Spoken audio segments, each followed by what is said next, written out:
नमस्कार, प्रतिदिन अखबार संपादकीय की ऑडियो में आपका स्वागत है। तकनीक खामियों का प्रश्न, दैनिक जागरण।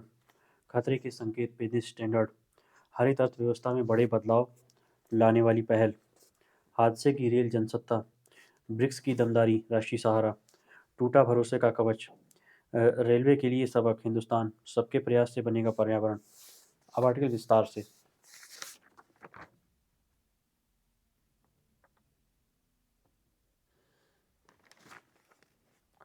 तकनीक खामी का प्रश्न, दैनिक जागरण। सबसे भयानक रेल दुर्घटनाओं में से एक बालेश्वर रेल हादसे में यह तथ्य सामने आना गंभीर चिंता का कारण बनना चाहिए कि इलेक्ट्रॉनिक इंटरलॉकिंग सिस्टम में गड़बड़ी के कारण यह दुर्घटना हुई। विस्तृत जांच रिपोर्ट इस पर और विस्तार से प्रकाश डालेगी, लेकिन एक ऐसे समय जब देश में ट्रेनों की संख्या और उनकी गति बढ़ती चली जा रही है, तब उनके सुरक्षित संचालन के लिए त्रुटिहीन तकनीक का उपयोग सुनिश्चित किया जाना अनिवार्य है। यदि यह सच है कि दक्षिण पश्चिम रेलवे के एक पूर्व अधिकारी ने इलेक्ट्रॉनिक इंटरलॉकिंग सिस्टम की अनदेखी होने की बात कही थी, तो फिर इसकी तह तक जाना चाहिए था कि उनकी रिपोर्ट को गंभीरता से लिया गया या नहीं।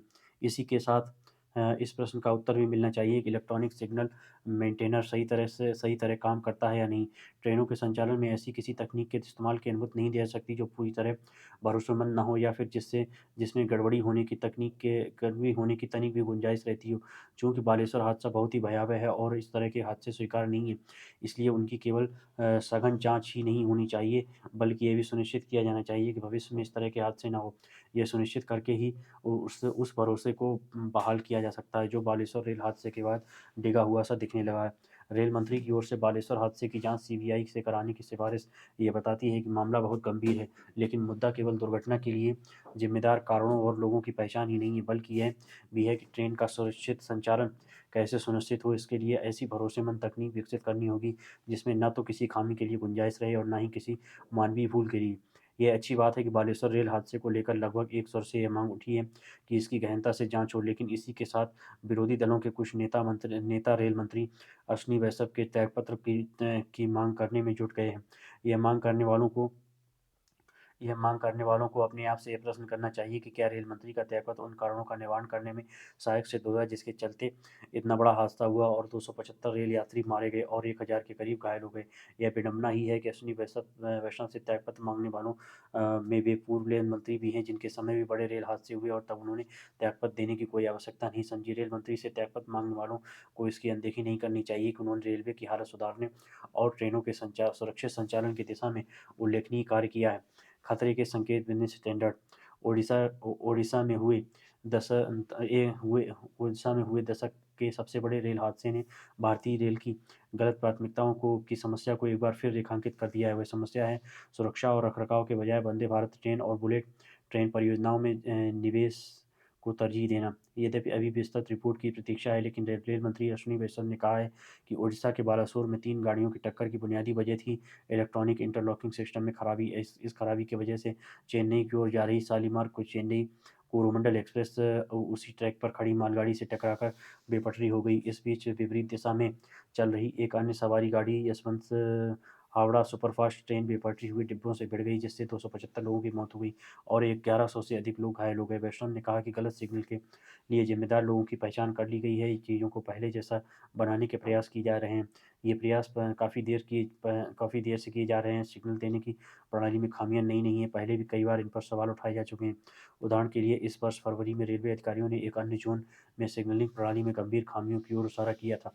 मैसूर के निकट संपर्क क्रांति एक्सप्रेस और एक मालगाड़ी के बीच टक्कर को लोको पायलट की सतर्कता की वजह से टालने में कामयाबी मिली थी, क्योंकि उसने पाया था कि सवारी गाड़ी को गलत लाइन पर भेज दिया गया है। 2018 में दक्षिण भारत के मार्गों पर चलने वाले लोको पायलट ने एक सप्ताह के भीतर सिग्नल प्रणाली में 3 गंभीर संकट उजागर किए थे। इन सभी मामलों में एक्सप्रेस ट्रेनों को गलत मार्गों पर आगे बढ़ा दिया गया था। एक मामले में तो ट्रेन को क्रॉसिंग पार करने का सिग्नल दे दिया गया था, जबकि वहां से वाहन गुजर रहे थे।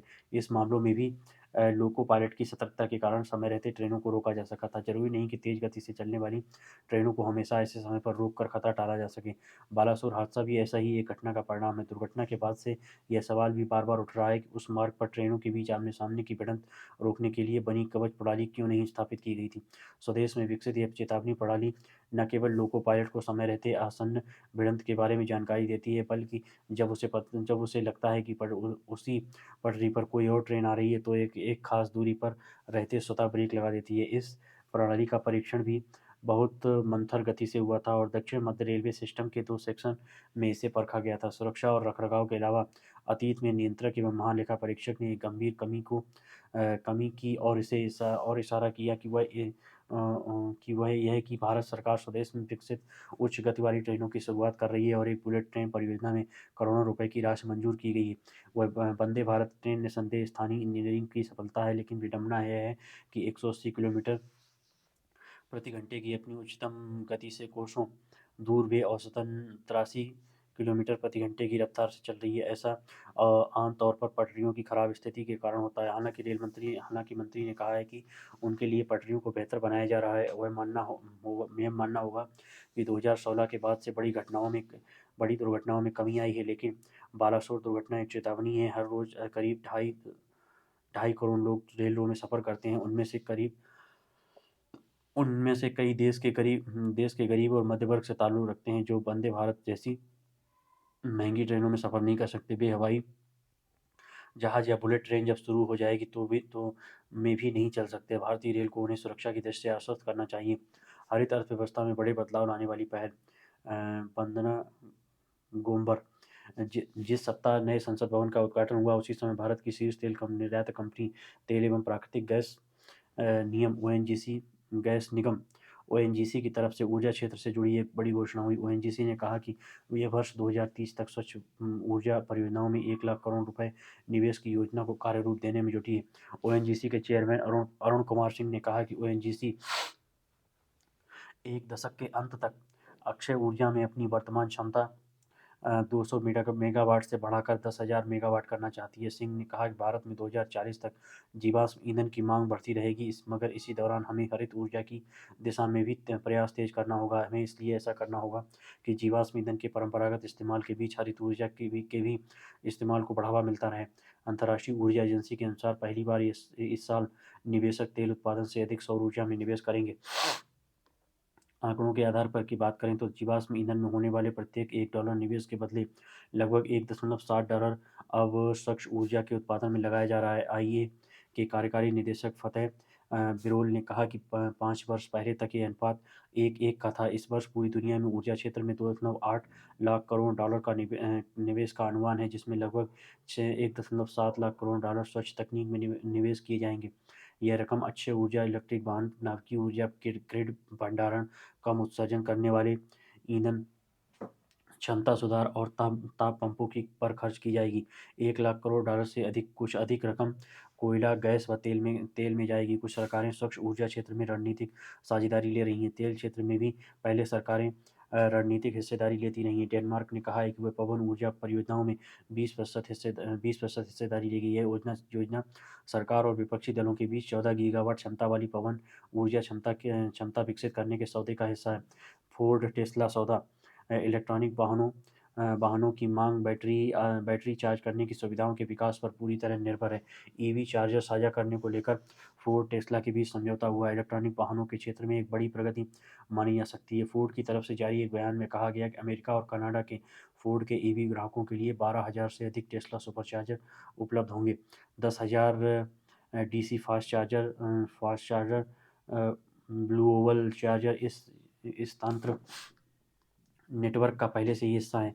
इससे फोर्ड के ईवी ग्राहकों के लिए फास्ट चार्जिंग तक पहुंच आसानी से सुनिश्चित हो जाएगी। टेस्ला द्वारा तैयार एडेप्टर फोर्ड के कंबाइंड चार्जिंग सिस्टम सीसीएस युक्त ईवी की पहुंच टेस्ला के सुपरचार्जर तक आसान कर देगा। 2025 में Ford north American charging standard NACS connector लगे इलेक्ट्रॉनिक वाहनों की पेशकश होगी। ब्लूमबर्ग AEF के अनुमान के अनुसार 2022 के अंत तक सार्वजनिक हैवी चार्जिंग कनेक्टर की संख्या 27 लाख थी। पिछले साल हुए निवेश का लगभग 80% हिस्सा अत्यंत तेज गति से चार्ज करने वाले चार्जरों अल्ट्रा फास्ट चार्जर के विनिर्माण में लगाया गया। सौर ऊर्जा परियोजना पर बड़ा दांव। ऑस्ट्रेलिया से सिंगापुर तक जल के अंदर से सौर ऊर्जा पहुंचाने की $20 की महत्वाकांक्षी योजना एक बार फिर पटरी पर आती दिख रही है।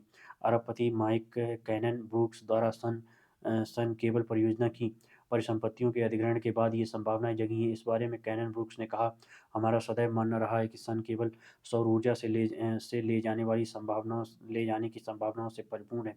हम ये भी जानते हैं कि ऑस्ट्रेलिया के लिए इसके क्या मायने हो सकते हैं।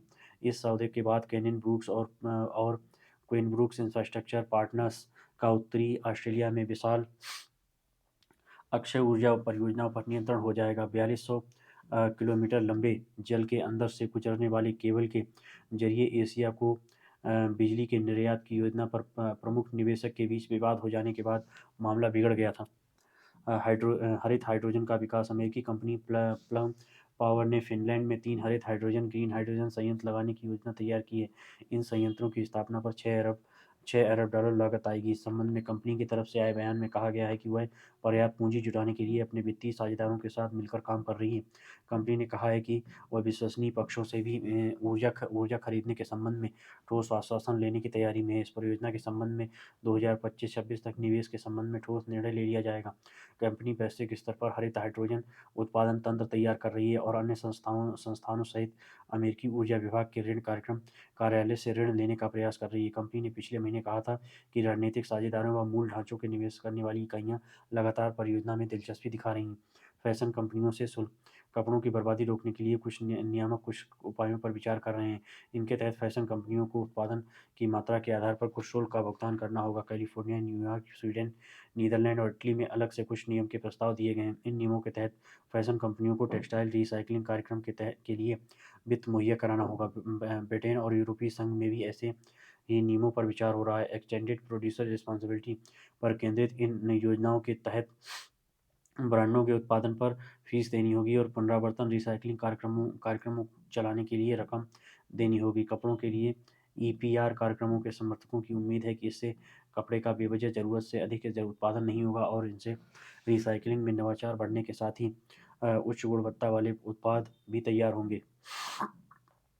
हादसे की रेल जनसत्ता।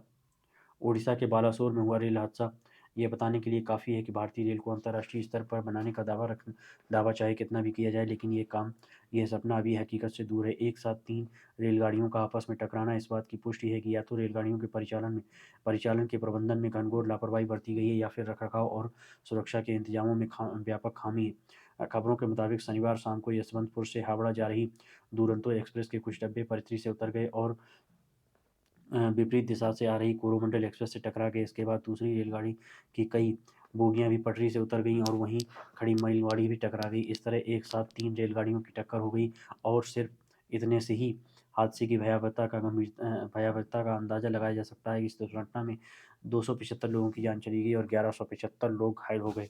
सवाल है कि जिस दौर में समूची रेल व्यवस्था को आधुनिकतम स्वरूप देने की बात की जा रही है, उसके बारे में इस घटना के बाद क्या राय बनेगी। इस हादसे के बाद स्वाभाविक ही इस बात पर भी चर्चा हो रही है कि चलती ट्रेन को सामने से आ रही किसी ट्रेन से टकराने के लिए जिस कवच नाम की व्यवस्था के इस्तेमाल की बात हो रही थी, क्या उसका दायरा और अभी उसकी उपयोगिता अभी सीमित है। हालांकि इस घटना के बारे में आई खबरों में बताया गया है कि एक रेलगाड़ी के डिब्बे पटरी से उतर गए और उस वजह से हादसा हुआ, लेकिन क्या दुर्घटना वाले मार्ग पर कवच की व्यवस्था थी। इसके समानांतर इस बात की पड़ताल करने की जरूरत है कि ट्रेन के बेपटरी होने के क्या कारण हैं। क्या पटरियों से पहले भी कोई खामी थी, इसमें कोई छेड़छाड़ की गई थी, या फिर ट्रेन के परिचालन में ऐसी कोई चूक या लापरवाही हुई जिसकी वजह से डिब्बे पटरी से उतरे। वजह चाहे जो हो, लेकिन सच है कि ट्रेन के सफ़र को सुरक्षित मानकर अपने अपने घर या किसी गंतव्य तक चले बहुत सारे लोगों की जान चली गई और वे बुरी तरह हताहत हुए। सवाल है कि क्या इस चूक के लिए किसी की भी जिम्मेदारी तय की जाएगी। दरअसल पहले हुए इसी तरह के हादसों के मद्देनज़र ऐसे इंतजाम किए जाने की ज़रूरत महसूस की गई थी कि अगर कभी ट्रेनों में आमने सामने टक्कर की स्थिति बने तो कवच की मदद से उसे बचाया जा सके। कवच का पूर्ण परीक्षण भी हो चुका है, लेकिन अगर ताज़ा रेल दुर्घटना के बारे में शुरुआती कारणों को ध्यान में रखें तो ऐसा लगता है कि बचाव के इंतजामों पर नए सिरे से विचार करने की ज़रूरत है। हाल के दिनों में रेल यात्रा को बेहतर करने के क्रम में इस बात पर भी ज़्यादा जोर दिया जा रहा है कि रेलगाड़ियों की रफ्तार और ज़्यादा बढ़ाई जाए। सवाल है कि तेज़ रफ्तार से चलने वाली गाड़ियों के लिए क्या रेलगाड़ियों और पटरियों की गुणवत्ता और उनके रखरखाव के साथ-साथ निर्बाध रास्ते को लेकर भी क्या उसी अनुपात में काम किए गए हैं ताकि लोगों की रेल यात्रा को पूरी तरह सुरक्षित बनाया जा सके। रेलवे में संरक्षा और सुरक्षा कर्मियों के कितने पद रिक्त हैं? बालासुर हादसे से यह साबित होता है कि यात्रा के बढ़ते खर्च के बीच हर कुछ दिनों बाद सरकार की ओर से रेलगाड़ियों में सुविधाएं और सुरक्षा के साथ-साथ उनके सुरक्षित परिचालन को लेकर दिए जाने वाले आश्वासनों के बरख सच्चाई संतोषजनक नहीं है। ब्रिक्स की दमदारी राष्ट्रीय सहारा। दक्षिण अफ्रीका के केप टाउन में ब्रिक्स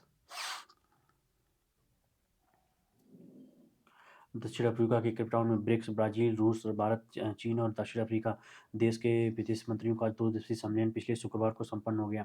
यह सम्मेलन पूर्व की अपेक्षा अधिक चर्चा का विषय बन गया था, लेकिन कि इसलिए कि रूस यूक्रेन में जारी जंग के बीच संपन्न हो रहा था, जबकि ब्रिक्स के स्तंभ देश रूस के राष्ट्रपति व्लादिमीर पुतिन पर युद्ध आरोपी होने के आरोप में गिरफ्तारी वारंट जारी है।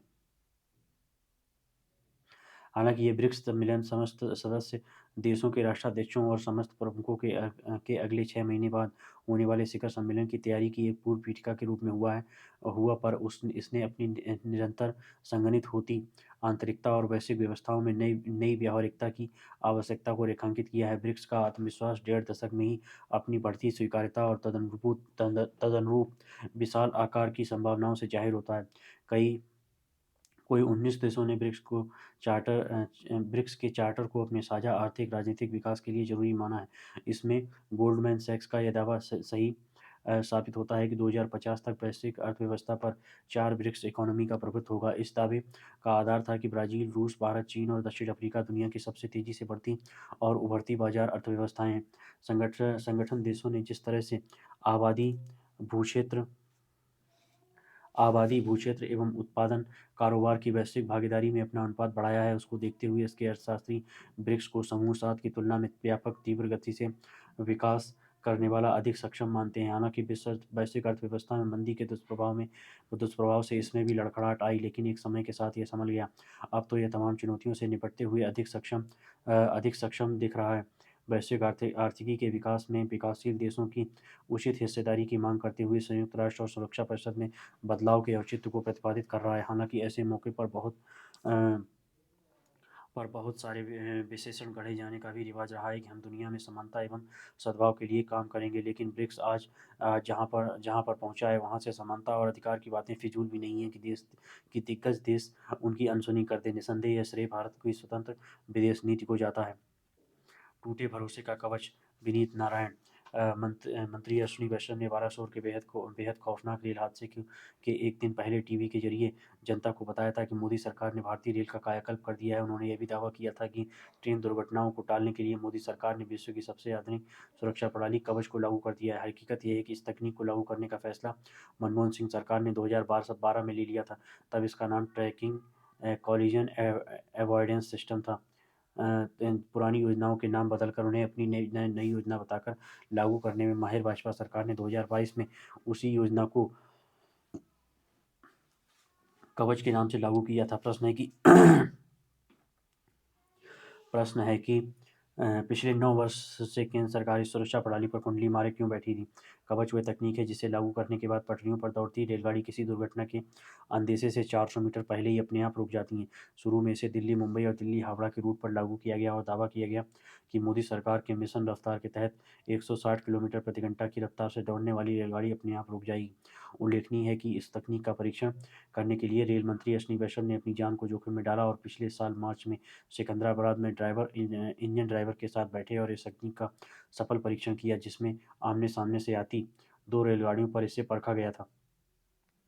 रेल मंत्री ने बालासोर के दुखद हादसे से कुछ घंटे पहले ही दिल्ली में रेल मंत्रालय के वरिष्ठ अधिकारियों को संबोधित करते हुए कवच के परीक्षण का वीडियो भी दिखाया था। उन्होंने रेल अधिकारियों से सभी प्रमुख रेलगाड़ियों की गति की 160 किलोमीटर तक बढ़ाने की अपील की, जिससे प्रधानमंत्री मोदी का मिशन रफ्तार गति पकड़ सके, पर अनहोनी को कौन टाल सकता है। बालासोर में जो हादसा हुआ उसमें एक नहीं तीन ट्रेनें आपस में भिड़ी। ऐसा हादसा दुनिया की रेल दुर्घटनाओं में होने वाले हादसों में शायद पहले कभी नहीं हुआ। उल्लेखनीय है कि इस रूट पर कवच को भी लागू नहीं किया गया था। इस हादसे में सैकड़ों लोग अकाल मृत्यु को प्राप्त हुए और हजारों से ज़्यादा गंभीर रूप से घायल हुए। राहत एवं बचाव कार्य करने वाले लोग दुर्घटना स्थल को देखकर दहल गए, क्योंकि उनके सामने चारों तरफ लाशों का अंबार लगा था। रेलगाड़ियों की कई बोगियां तो पूरी तरह पलट गईं, जिसके पहिए ऊपर और छत जमीन पर आ गई थी। काल के आगे किसी का बस नहीं चलता। वो कहते हैं कि जिसने जन्म लिया है उसकी मृत्यु की घड़ी भी पूर्व निर्धारित होती है। इसलिए जिन परिवारों ने अपनों को खो दिया है उनके प्रति पूरे देश की सहानुभूति है। सरकार से उम्मीद है कि वह जो भी कोई कर सके वो सब इन परिवारों के लिए करे। मगर यहाँ एक गंभीर प्रश्न खड़ा होता है कि क्या हम रेल यात्रा के मामले में अपनी क्षमता से अधिक हासिल करने का प्रयास तो नहीं कर रहे हैं। 11 करोड़ लोग भारतीय रेल में सफ़र करते हैं। मालगाड़ी की जगह यात्री सेवाओं पर कहीं ज़्यादा खर्च आता है, क्योंकि यात्रियों की अपेक्षाएं बहुत ज़्यादा होती हैं। ध्यान देने वाली बात यह है कि संपन्न वर्ग अब रेल यात्रा की जगह हवाई यात्रा को प्राथमिकता देता है, जबकि आम आदमी विशेषकर मजदूर वर्ग के लिए रेल यात्रा ही एकमात्र विकल्प है। काम की तलाश में मजदूर देश के एक हिस्से से दूसरे हिस्से में आते जाते रहते हैं। उन्हें 5 सितारा चमक-दमक के बजाय पेयजल, शौचालय और वेटिंग हॉल जैसी बुनियादी सुविधाओं से ही संतोष हो जाता है। ऐसे में सरकार को रेलवे स्टेशनों और रेलगाड़ियों को 5 सितारा संस्कृति से सुसज्जित करना बड़ी प्राथमिकता नहीं होनी चाहिए। अभी तो देश को अपनी सीमित संसाधनों को आम जनता के स्वास्थ्य और शिक्षा पर खर्च करने की ज़रूरत है। मोदी जी हमेशा बड़े सपने देखते हैं। मिशन रफ्तार को सभी प्रमुख रेलगाड़ियों पर लागू करना चाहते हैं। सत्ता में आते ही उन्होंने बुलेट ट्रेन का भी सपना दिखाया था, जो अभी धरातल पर नहीं उतर पाया है। हमारे देश की ज़मीनी हकीकत यह है कि हम जापान और चीन की तरह न तो अपने कार्य के प्रति ईमानदारी से समर्पित हैं और न ही अनुशासित हैं। परिणामतः सरकार की तमाम महत्वाकांक्षी योजनाएं लागू होने के पहले ही विफल हो जाती हैं। यहाँ अगर उज्जैन के महाकाल का उदाहरण ले तो अनुचित न होगा। 6 महीने पहले 856 करोड़ रुपए से हुआ मंदिर का सौंदर्यीकरण एक ही आंधी में धराशायी हो गया। ऐसे तमाम उदाहरण हैं जब मतदाताओं को प्रभावित करने के लिए बड़ी-बड़ी योजनाओं को जल्दी में बिना गुणवत्ता का ध्यान रखे लागू किया गया और वे जल्दी ही अपनी अकुशलता का सबूत देने लगी। इसलिए रेल विभाग को नई तकनीकी और 5 सितारा संस्कृति अपनाने में जल्दबाजी नहीं करनी चाहिए थी। ऐसा न हो आधी छोड़ सारी को धावे, आधी पीले न पूरी पावे। अंतिम प्रश्न है कि क्या रेल मंत्री अश्विनी वैष्णव को 1956 में तत्कालीन रेल मंत्री लाल बहादुर शास्त्री का अनुसरण करते हुए बालासोर की दुखद दुर्घटना की नैतिक जिम्मेदारी लेते हुए और विपक्ष की मांग का सम्मान करते हुए अपने पद से इस्तीफा दे देना चाहिए। मैं इसका समर्थक नहीं हूँ, क्योंकि आज की राजनीति में न तो राजनीतिज्ञों के नैतिक मूल्यों का शास्त्री जी के समय जैसा उच्च नैतिक स्तर बचा है और न ही ऐसे इस्तीफों से किसी मंत्रालय की दशा सुधरती है। बजाय इस्तीफा मांगने के मैं रेल मंत्री को सुझाव देना चाहूँगा कि अपनी प्राथमिकताओं, क्षमताओं, उपलब्ध संसाधनों और आर्थिक रूप से कमजोर वर्ग के करोड़ों रेल यात्रियों की सुविधा का ध्यान रखकर निर्णय लें। जो मौजूदा ढांचा रेल मंत्रालय का है इसमें यथासंभव सुधार की कोशिश करें और अपने विभाग से भ्रष्टाचार को खत्म करें और कार्यकुशलता को बढ़ाएं। वही बालासोर के हादसे में मारे गए रेल यात्रियों के प्रति सच्ची श्रद्धांजलि होगी। रेलवे के लिए सबक हिंदुस्तान।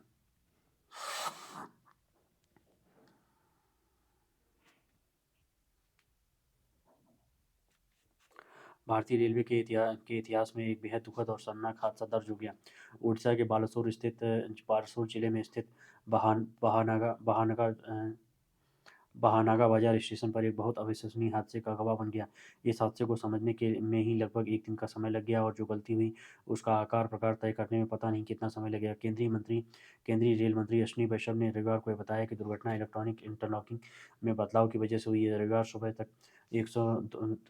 तक 290 लोगों की मौत हुई है और करीब 1000 लोग घायल हैं। रेलवे सुरक्षा आयुक्त ने मामले की जांच की और घटना की वजहों के साथ साथ इसके लिए जिम्मेदार लोगों की पहचान भी कर ली गई। आमतौर पर रेलवे सामूहिक जिम्मेदारी के तहत दोषी या जिम्मेदार व्यक्ति के नाम उजागर करने से बचता है, पर अब ये परिपाटी बदलनी चाहिए। रेलवे ही नहीं, हर विभाग में जो जिम्मेदार लोग हैं उन्हें चिन्हित करना चाहिए। बदलते दौर में सरकारों की जिम्मेदारी है कि किसी भी तरह की सेवा में नाकारा लोगों को बर्दाश्त न किया जाए। साल 1995 के बाद यह सबसे घातक रेल दुर्घटना है और इससे बहुत कुछ सीखने की ज़रूरत है। पहले भी सुधार के अवसरों को हमने गंवाया है, पर अब सुधार से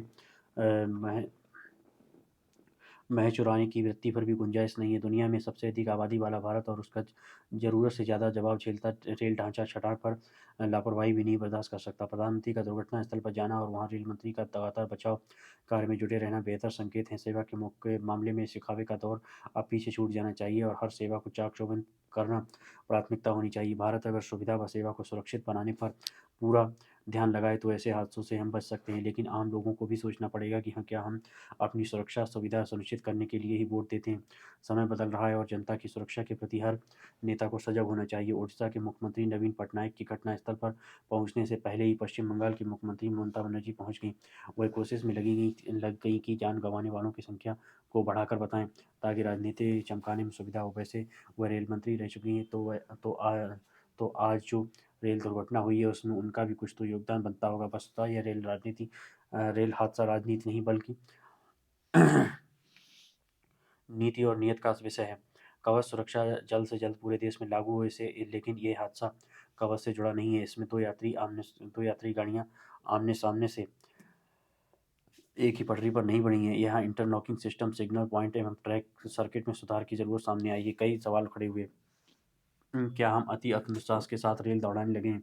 क्या 120 किलोमीटर प्रति घंटा की गति से दो गाड़ियों को अगल-बगल की पटरियों पर विपरीत दिशा में दौड़ाने की तकनीक व बुनियादी क्षमता हम हासिल कर चुके हैं? क्या स्टेशनों पर न रुकने की स्थिति में वहाँ गाड़ियों की गति को कम नहीं किया जा सकता है? यात्रियों के भाग्य भरोसे रेलों को तेज़ दौड़ाने से पहले अपना पूरा इंतजाम देख लेना चाहिए। गति अभी तक अच्छी है जब तक सुरक्षित है। ध्यान रहे, भारतीय रेलवे के मूल मंत्र में सुरक्षा सबसे पहले है। सच्चे प्रयास से बनेगा पर्यावरण। अनीता भटनागर, पूर्व आईपीएस अधिकारी। आज यानी 5 जून विश्व पर्यावरण दिवस है। आज कुछ सरकारी आयोजन होंगे, विज्ञापन जारी किए जाएंगे और व्हाट्सएप जैसे मीडिया मंचों पर शुभकामनाएं भेजी जाएंगी। आज बड़ी संख्या में पेड़ लगाए जाएंगे, चाहे सब स्थानों पर वातावरण पेड़ लगाने और उनके जीवित रहने के अनुकूल हो अथवा नहीं। कई लोग प्रदूषण से पर्यावरण को नुकसान, विलुप्त होते ध्रुवी भालू, आर्कटिक और अंटार्कटिक के पिघलते ग्लेशियर और भविष्य की पीढ़ियों के प्रभावित होने के संबंध में अपनी बात रखेंगे। मगर आज भला कितने लोग सोचेंगे कि दूषित पर्यावरण आपदा में बदल गया है और उससे उनके भी अस्तित्व पर प्रभाव पड़ रहा है। भारत में गत वर्ष अत्यधिक गर्मी के कारण विभिन्न क्षेत्रों में 159 अरब डॉलर की आय का नुकसान हुआ। असहनीय तापमान से बाहर काम करने वालों की मानसिक, विश्लेषणात्मक व शारीरिक क्षमता पर सीधा प्रभाव तो पड़ा ही, अंदर भवनों में कार्य करने वालों की उत्पादकता भी घटी। जलवायु पारदर्शिता रिपोर्ट 2022 के अनुसार 167 अरब श्रमिक घंटों का नुकसान केवल एक वर्ष में हुआ, जो 1990 से 1999 की 10 वर्ष की अवधि की तुलना में हुए नुकसान से 39% अधिक है। विश्व में भारत दुग्ध उत्पादन में प्रथम स्थान पर है, परंतु अत्यधिक तापमान और गर्मी जल्दी प्रारंभ हो जाने के कारण मवेशियों का दूध उत्पादन घटा है। भारतीय कृषि अनुसंधान परिषद के शोध पत्र के अनुसार अत्यधिक तापमान से कई मवेशी बीमार हो गए, कई की मृत्यु हो गई और कई के लिए कूलर लगवाने पड़े, जिसके परिणामस्वरूप दूध उत्पादन का खर्च 12% बढ़ गया। पर्यावरण से खिलवाड़ का ही नतीजा है कि 2016 से 2021 के मध्य जलवायु की चरम घटनाओं से भारत में 360 लाख हेक्टेयर भूमि में फसल का और किसानों को 37,500 लाख डॉलर का नुकसान हुआ। वर्ष 2023 में असामान्य तापमान से और उसके बाद कटाई के समय बारिश से गेहूं उत्पादन तो प्रभावित हुआ ही। मार्च अप्रैल में कुछ क्षेत्रों में सामान्य से 308% अधिक बेमौसम बरसात से प्याज की भी 70% फसल खराब हुई। गत 30 वर्षों से वर्षा का स्वरूप लगातार बदलने से कृषि, वानिकी, मत्स्य उत्पादन आदि उनके आर्थिक गतिविधियों पर असर पड़ा। एक तरफ पहाड़ों पर ग्लेशियर सिकुड़ते तो जा रहे हैं, तो दूसरी तरफ कम अवधि में बहुत अधिक वर्षा होने से बाढ़ आ रही है और अधिकांश जल संचित नहीं हो पा रहा है। नतीजतन सिंचाई की जरूरत होगी, हमें शायद पर्याप्त जल नहीं मिलेगा, ऐसा दिखने भी लगा है। 74% गेहूं और 65% धान की भूमि में 2030 तक जल की अत्यधिक कमी हो जाने की आशंका जताई गई। पानी की कम उपलब्धता से उत्पादन लाभ, निर्यात, ऊर्जा उत्पादन आदि सभी प्रभावित हो रहे हैं। विश्व स्वास्थ्य संगठन के अनुसार जलवायु परिवर्तन से सर्दी की अवधि कम और गर्मी की अवधि बढ़ रही है, जिसमें मच्छर जनित विभिन्न बीमारियों, वायु प्रदूषण के कारण सांस एवं हृदय संबंधी रोगों में तेजी वृद्धि हुई है। स्टेट ऑफ इंडिया एनवायरनमेंट 2022 के अनुसार भारत में 3 करोड़ व्यक्तियों को पर्यावरण व जलवायु समस्याओं के कारण अपने निवास स्थान को छोड़कर कहीं और बसना पड़ा है। उत्तराखंड में तो अनेक जनपदों में घरेलू प्रवासन चिंताजनक स्तर पर पहुंच गया है। यूएनईपी ने पर्यावरण दिवस का विषय बीट प्लास्टिक पॉल्यूशन रखा है। हर वर्ष 40 करोड़ टन से अधिक सिंगल यूज प्लास्टिक का उत्पादन होता है। विश्व में प्रत्येक मिनट 10 लाख प्लास्टिक बोतलें खरीदी जाती हैं और दिन में 144 करोड़ बोतलें। एक वर्ष में 5 ट्रिलियन प्लास्टिक बैग का उपयोग होता है। 2000 से 2010 के दशक में ऐसे प्लास्टिक उत्पाद का उपयोग गत 40 वर्षों के उपयोग से भी अधिक बढ़ गया है। इसी गति से यदि उपयोग जारी रहा तो 2050 तक ये आंकड़ा 110 करोड़ टन हो जाएगा। हमारी सुख सुविधा वाली जीवन शैली का नतीजा तमाम जीव जंतुओं के साथ साथ खुद पृथ्वी भी भोग रही है। ब्राज़ील से 1140 किलोमीटर दूर कछुओं के आश्रय में एक टापू में पिघली प्लास्टिक चट्टानों का हिस्सा बन गई है। भूगर्भ शास्त्र के अनुसार की दृष्टि से यह स्थिति भयावह हो सकती है। माइक्रो प्लास्टिक यानी 5 मिलीमीटर से छोटे प्लास्टिक के कण अब सर्वव्यापी हैं। यह जमीन से 20 किलोमीटर ऊपर तक वातावरण में, समुद्र में उत्पादित नमक में, नवजात शिशु की नाल में और माँ के दूध तक में पाए जाते हैं। विश्व में प्रत्येक वर्ष 70 करोड़ टन प्लास्टिक के कचरे का केवल 10% रिसाइकिल हो पाता है।